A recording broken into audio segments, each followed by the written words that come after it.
L'Arc de Triomphe. Et j'ai la tête de la Tour Eiffel aussi.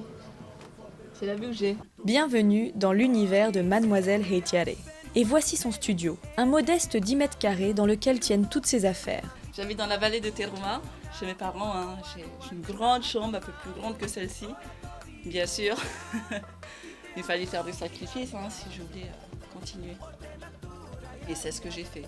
Je suis sortie de la famille pour faire ce que je veux. Voilà 6 ans qu'elle a quitté le Fénois pour se consacrer à sa passion, la gastronomie française.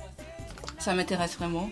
Ça aussi, hein, c'est super. Elle collectionne méticuleusement tous les magazines ou bouquins se rattachant à l'art culinaire français. Une passion et un métier qu'il n'est pas toujours facile de partager avec sa famille. Ils sont fiers, mais c'est dommage parce qu'ils ne connaissent pas le niveau que j'ai en fait en France, au niveau de mon travail, de ce que je fais, hein, donc c'est toujours difficile.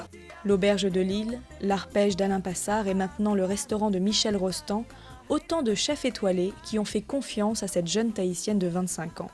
Aujourd'hui chef de rang dans ce 2 étoiles, elle rêve de devenir maître d'hôtel. Stéphane, il y a combien du coup? 4 à la 4, on va me laisser 3 à la 5, Oh, 4 à la 14. C'est bon Stéphane? Tu vas bien? Là je suis au travail maintenant, donc je me mets en mode travail, parce que voilà, on n'est pas là pour rigoler non plus. Rapide et très consciencieuse, elle a su monter petit à petit dans les échelons très hiérarchisés de la restauration. Il faut que ce soit la perfection, il faut que le client se sente à l'aise, il faut qu'il se sente chez lui. Et c'est vrai que Fleur a cette qualité-là. Elle engage la conversation vis-à-vis avec le client, elle met à l'aise. C'est très important, je pense. Je l'appelle ma petite sœur, moi, comme elle est très plaisante et qu'elle aime bien plaisanter aussi. Un restaurant aux allures de grande famille qui a tout de suite adopté la jeune Tahitienne. Mieux, elle a même rencontré l'amour. Son tanné est sommelier dans cet établissement prestigieux. Qu'est-ce qui m'a séduit chez elle? Ça va être justement sa franchise, le côté naturel en fait, de la personne. Elle reste vraiment très simple, très souriante, très agréable. C'est une personne extraordinaire. En quelques mots, voilà ce qui peut résumer Mademoiselle Heitiare.